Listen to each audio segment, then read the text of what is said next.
We are deep into the off-season, which means we are at the stage of the season where players' values are changing for absolutely no reason. Whether it is insane training camp highlights, rumours of injuries, or even risks of suspension, there are players surging and falling in value despite the fact that not a single snap of football has been played. In this video, I'm going to highlight 4 players that I think are overvalued at this point in the off-season and players that I think you need to be getting off of as soon as possible. If you like this video, please consider liking and subscribing, but let's get into the first player that I really don't like in Dynasty this season. Zay Flowers is currently valued as the wide receiver 23 on KeepTradeCut, which is a value that I just can't really seem to get my head around. And there's a question here of floor versus ceiling. When you have a look at Zay Flowers' performance over the last couple of years, he has finished as the wide receiver 31 in his rookie season and the wide receiver 25 last season. He's finished with over 100 targets in both years, which is likely to continue when you look at the way that this wide receiver core is designed.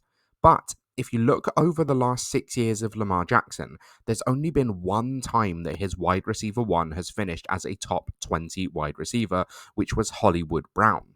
Now, Zay Flowers is an interesting piece. The way in which he's used is generally more as a yards after the catch threat.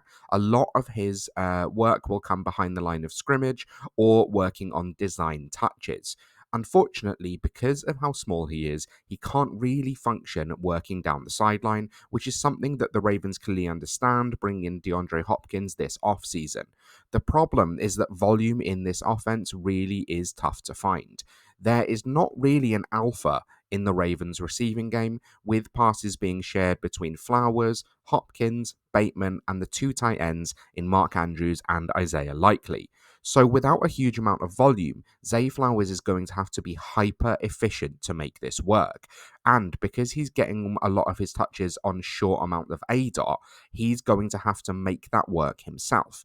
Now, he is a magician with the ball in his hands, and he can often produce a huge amount of yards after the catch. But this isn't a sustainable path to fantasy success. If he is only seeing about 105, 110 targets, he's going to have to be so efficient on those in order to actually break the amount of yardage he'll need and the amount of touchdowns to finish as a top 24 wide receiver.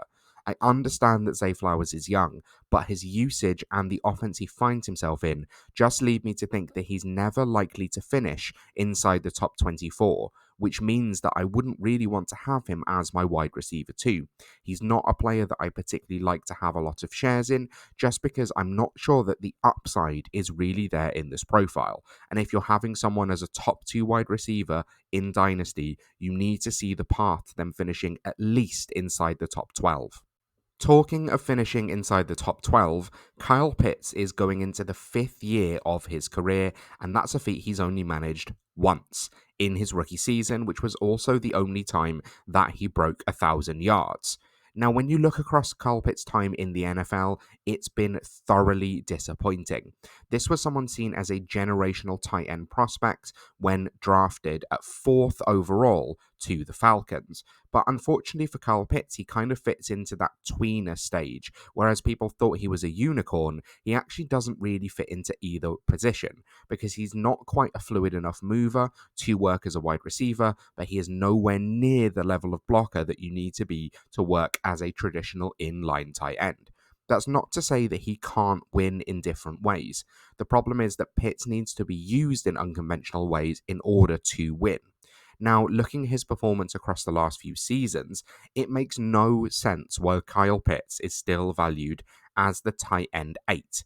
I understand that people are looking potentially towards a breakout or towards him being traded. The problem with the trade-off option is that a few of the best likely landing spots for him, such as the Rams or the Seahawks, are kind of off the table at this point as they both drafted rookie tight ends in the 2nd round. Now, for Pitts, he's unlikely to be a focal point of this Falcons passing game. When you look at his performance last season, he really wasn't the first read in the offense, or the second read, or the third read. He finished with less targets last year than Ray McCloud. It's clear that Kyle Pitts is open to be traded from the Falcons and that they don't have an interest in making him a focal point of their offense. But with that in mind, it's unlikely that on a second team they would trade for him and immediately use him as the alpha. To be honest, it's not only over for Kyle Pitts, it's been over for Kyle Pitts basically since his rookie season. You just need to actually come awake to it and realize that the writing is in the sand. You can move off of Kyle Pitts for a tight end who is going to contribute so much more to your lineup week in, week out, and actually get something on top in return. Even if you were to trade him for Tyler Higbee, I think Higbee probably has a more productive season week in, week out than Kyle Pitts in 2025. If you're looking for more blazing hot takes like Tyler Higbee probably outproduces Kyle Pitts in 2025, please consider subscribing to the channel.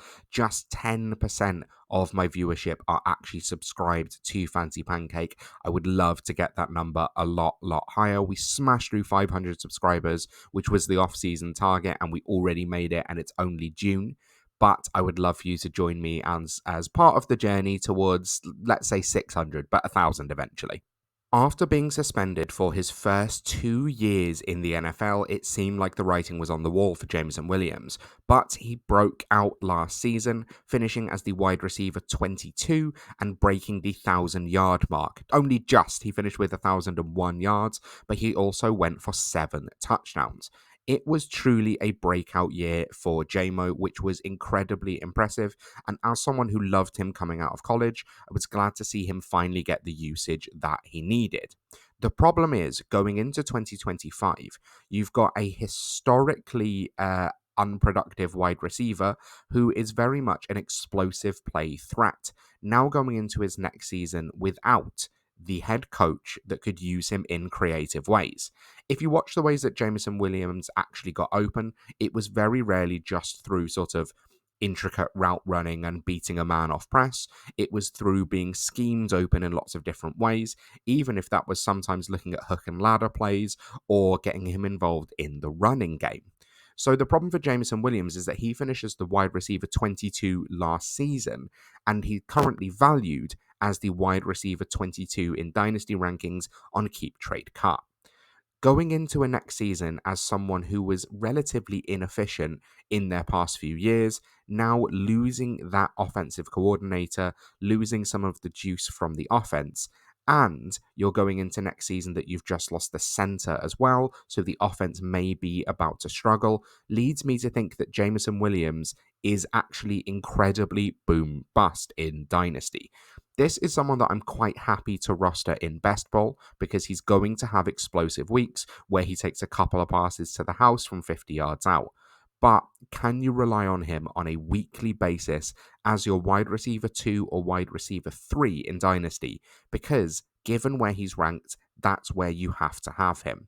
This is someone I'd be looking to move off of while the rankings are still relatively high, and you can trade him for another asset who can actually provide more of a week-to-week floor. I just don't think it's going to happen for Jameson Williams in the long term, and I wouldn't be surprised if 2024 was a flash in the pan and the only hugely productive season of his career. Now, it feels weird to say that a player is overvalued when they've never actually played a snap in the NFL, but that's kind of the point that I'm making with JJ McCarthy. JJ McCarthy was a really disappointing case last year, looking fantastic during training camp, but then in preseason tearing his ACL and missing the entire season. It seems like he's recovered incredibly well, and Kevin O'Connell, I was going to say Kevin McCarthy, he's not his dad. Kevin O'Connell is raving about JJ's potential going into the 2025 season, and keep in mind, this is a system that made Sam Darnold look like a fantastic Pro Bowl quarterback. So there's a world in which JJ McCarthy could step straight in and look relatively similar.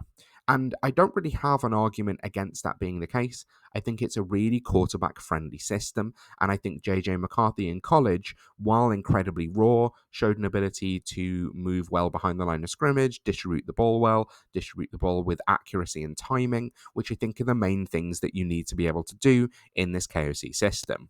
The problem is that he is currently ranked on KeepTradeCut as the quarterback 14. To me, that is way too high when you look at the other players that you can have after him. Dak Prescott is only 1 year off of a QB3 finish. Brock Purdy has a stable floor like many other quarterbacks just don't have. Trevor Lawrence has an incredible new weapon and fantastic new head coach. I just don't see the argument to have JJ McCarthy, a player we've never seen take a snap in the NFL, at quarterback 14, especially because he's stepping in without a rushing baseline, and we just don't know how he's going to function in this offense. He's already missed his first year being hurt. There's a chance that he could be hurt going into next season, and I just don't think I'd be willing to pay quarterback 14 prices for someone that I've not seen throw a pass in the NFL just yet.